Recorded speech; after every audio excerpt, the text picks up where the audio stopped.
Okay, so now we are going to talk about becoming a real estate developer.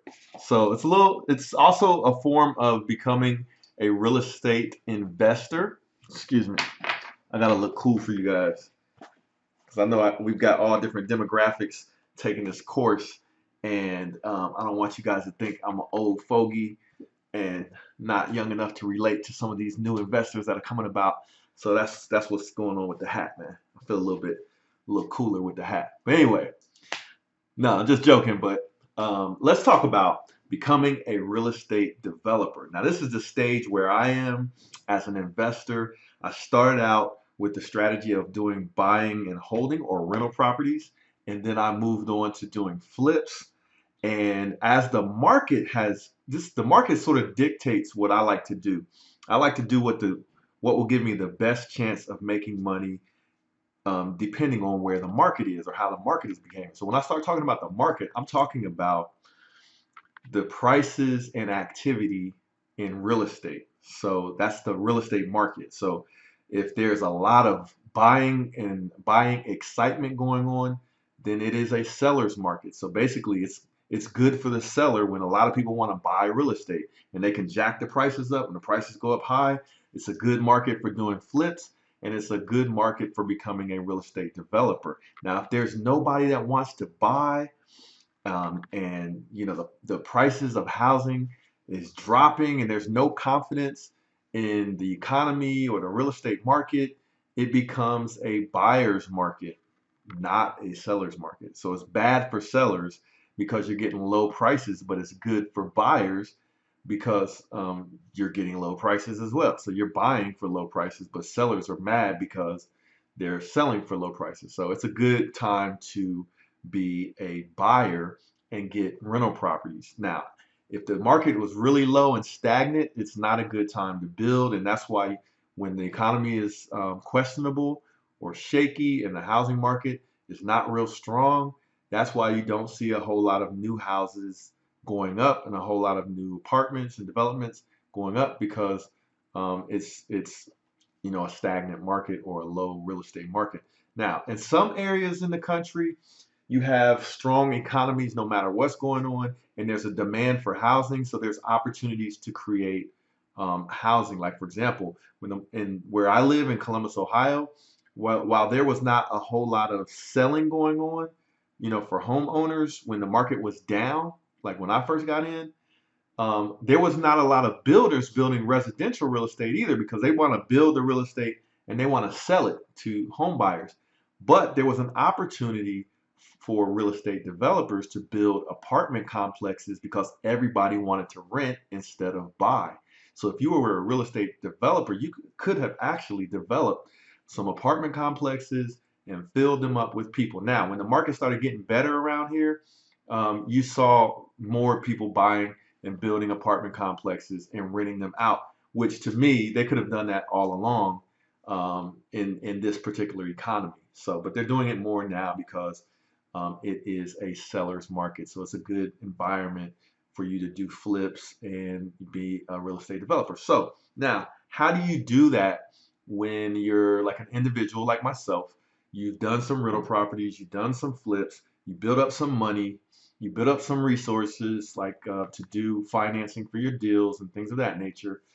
Now, what's the next level? For me, it's becoming a real estate developer because that means you can develop your own projects, but that experience that you gain from being a flipper or that experience you gain from being a rehab expert with your rentals, you can apply that to becoming a developer. So for me, with my first project, I am building a residential one single family home from the ground up.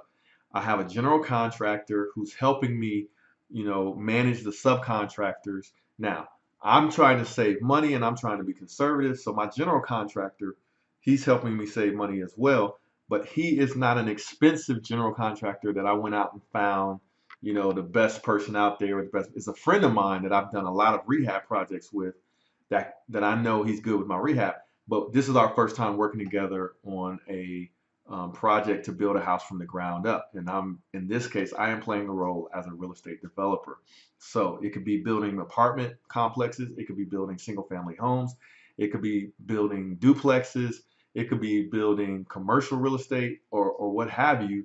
But everything you learn from flipping and or doing buy and holds and rehabs, you'll have to apply that to becoming a real estate developer. But it's even more tricky and more you have to be more careful because there are more expenses that you have to be aware of and keep track of. There's more contractors that you'll have to use all of the trades when you're building a house from the ground up. You got to get people to build a foundation, you got to get people to put in the plumbing, you got to get people to run all of the electrical, you got to have licensed people. Like a lot of times, let's just keep it real, I'm going to be honest with you, there are a lot of general contractors and just contractors that are licensed contractors, but they might not be licensed plumbers or licensed electricians or things of that nature. But they know enough to fix a plumbing problem, or they know enough to fix an electrical problem, or they know enough to fix a drywall problem, or even they might know enough to build an addition or something like that.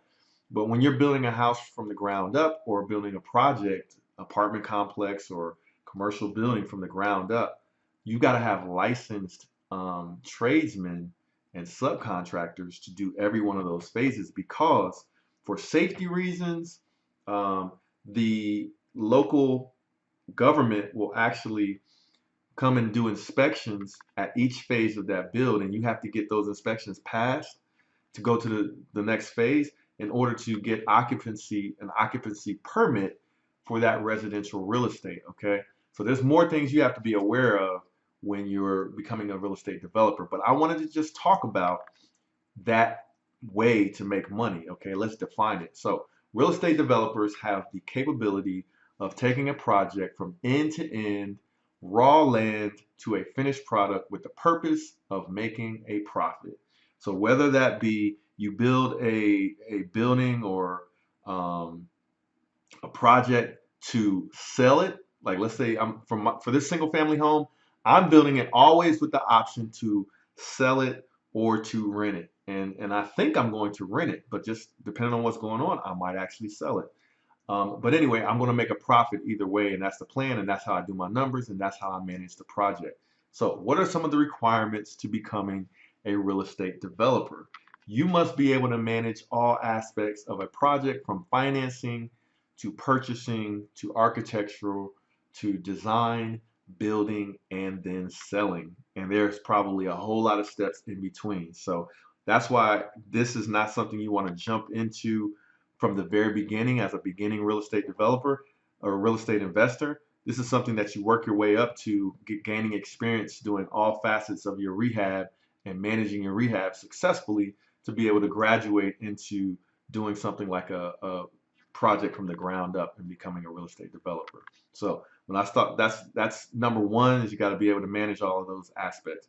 Number two, you need experience because if you don't have experience, you've got a lot of things, it just becomes too risky. You've got too many things going against you. So number two, you got to have experience. And then number three, you've got to have access to capital because the one thing about becoming a real estate developer, especially on your first time, like I'm on my first project as a real estate developer, and I knew from the start I had to have extra capital in place or extra money in place to handle things that come up that I was not aware of that I would have to pay for. And the first thing that's come up so far that's going over budget is my general contractor plumbed my house that we're building, and it failed inspection several times. And I got at least two other licensed plumbers to go in there and look at it, and they all recommended taking all of his work out and redoing it. And so one quote I got was for like 18,000. The other quote was like for 7,000. So of course I'm looking at the lower quote, but I have to do my due diligence, make sure they are actually licensed plumbers, and maybe I'll get a couple more quotes, right? Because I don't want to overpay even at the 7,000 mark, but 7,000 compared to 16, 17, 18,000 is a huge difference. So, but anyway, you got to have money to take care of getting the project done and the chance that you might go over budget. And then after going through that process the first time, every time you build a new project, you should have your budget should be tighter and tighter because you know what to expect from the previous experience. Okay. So, what are some of the pros and cons of becoming a real estate developer? The pros, the ability to make serious revenue. So let's say, for example, you build an apartment building, you get your financing together, you get the banks to get behind you because you've been working with them with your flips and your rentals, and they know you're a good businessman. And you say you want to build an apartment building, you get your architect, design it, present it to the banks, you get financing, and man, after you build this apartment complex, you're gonna have 50 units in it, and you're gonna cash flow uh, $400 a month off of each of those 50 units. And 50 times 400 is what? $20,000 a month. And that's going to be some great revenue for your business. So and then let's say it's not even that. Let's say instead of you just build a single family home like what I'm doing, and I expect my expenses to be right around 140,000, but I should be able to turn around and sell that home for 240,000. So approximate um, profit of around, I would say, 70 to $100,000 for my time and effort. Okay. However, if I rent this property, I'm actually funding this whole project myself, and this will be my most expensive rental property, and I can probably bring in $1,900 a month, and I would say the profit would probably be right around 14 or $1,500 a month in profit off of that $140,000 investment. Okay, so this the pro that's one of the pros is the ability to make serious revenue. Another one is you have control of the project, so you get to make all of the decisions from the design of the house to the design of your commercial building or whatever it is, all the way down to how much you're going to charge for everything, how much you're willing to pay for everything. You have control over that, and then how much you want to delegate. There's huge potential. So not only financial potential, but the experience that you gain from doing that. Imagine the types of projects you can get into or partnerships you can get into after you start developing projects like this on your own. And another pro that's not talked about a lot because we're always talking about making money, but imagine the impact on the local economy and individual contributors that you bring in to help you make that project come to fruition or come to reality. So you're actually giving people jobs. You're all of that money that you spend to build that project is going to help the economy. So if you put $140,000 into building a house, man, that's a lot of money that's going into different people's pockets to help their businesses and keep the economy going. So you're not only having an impact on the economy, but also on those individual contributors, like the contractors that help you. You can bring your friends in to help you paint or do some of the easier things that don't require you to have a license to get done.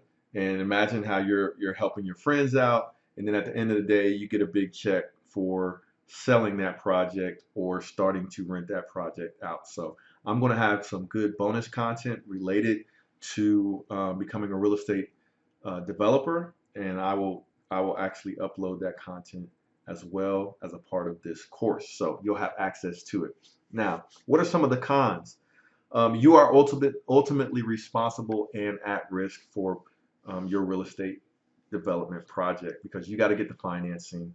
And if you fail, then your credit could be at risk and your ability to get more loans for more projects. So that's a con. You have ultimately responsibility.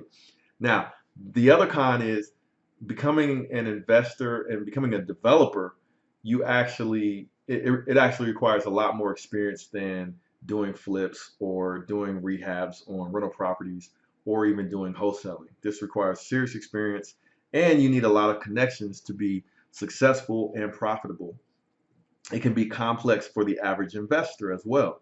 So, just looking at the budget for everything down to nails and down to the wood to, when you start working with the architect, knowing how much the materials are going to cost to put together whatever the architect puts together, how to even choose an architect. I mean, these are just things that you might not normally have to do. So it can be a little bit complex for the average investor. Another con is it requires more education on local laws, processes, and procedures. Now, these are not things that cannot be overcome, because I have no background in real estate, no educational background in real estate. I just have experience, and I'm not afraid to take risks, and I'm not afraid to try things. And I feel that if I do my numbers right, I can be successful. And so that's kind of where I am, jumping in to become a real estate developer. And this is something that you can do as well in the future, once you get beyond the level of doing rehabs on flips or rehabs on rentals or even doing wholesaling. So this is just something that I want you guys to consider for the future. And if you have questions about it, feel free to ask. And if you want to follow the progress of my new build project, it is called Project Huracan. It's on my YouTube channel, and I will upload some of those videos here for this lecture for you to kind of review. All right, so wake up, got a lot more to learn. See you guys in the next lecture.